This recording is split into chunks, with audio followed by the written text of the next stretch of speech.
Welcome to Time of Death. This video is for informational purposes and in no way meant to glorify or condone violence. In today's video, we'll be discussing the murder of Edward Ochoa. Ochoa died on Thursday, September 18, 2008 in the 800 block of North Herbert Avenue in East LA, according to LA County coroner records. Isaac Urbina and Jorge Cornejo were subsequently arrested and charged with the murder. The following is the evidence at trial. Eddie Ochoa, a member of Lott 13, was shot and killed on or about the night of September 18, 2008, on the sidewalk in front of his apartment building. His girlfriend, Patricia Munoz, testified that she and Ochoa were arguing loudly when they heard a male voice calling Ochoa to come outside. Munoz didn't recognize the voice.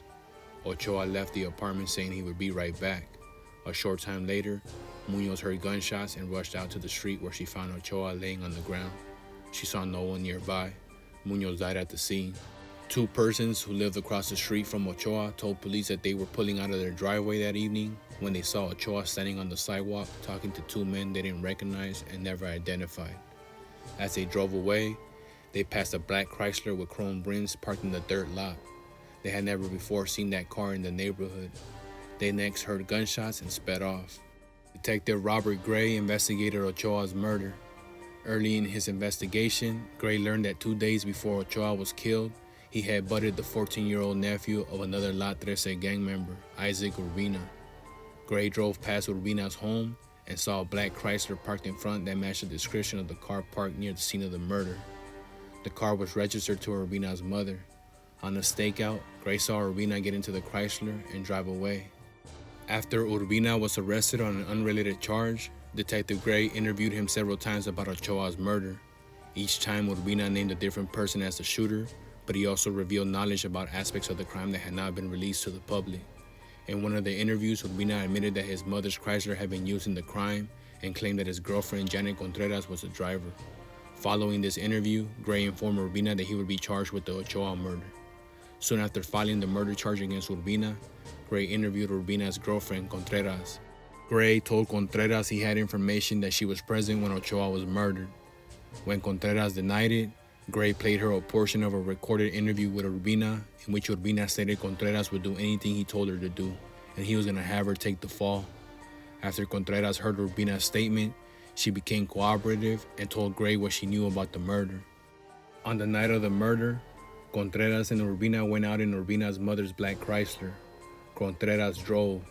Urbina told her that they were going to go see Ochoa, who needed to get checked. Contreras interpreted this to mean Ochoa would be getting his ass beat. Urbina told Contreras that he had spoken with Cheesy and gotten the okay to check Ochoa. Contreras and Urbina cruised around for a while, then picked up Cornejo at a street corner. The three of them continued cruising until Urbina finally said that he wanted to go talk to Ochoa. Cornejo responded, "Let's go. Let's do this. Let's go check this fool." Urbina gave Contreras directions to the apartment where Ochoa lived. On the way, Urbina said, "Nobody's going to be doing that to my family and get away with it." Contreras stopped in front of Ochoa's apartment, which was in the territory of the Garrity gang, a rival of Lott 13.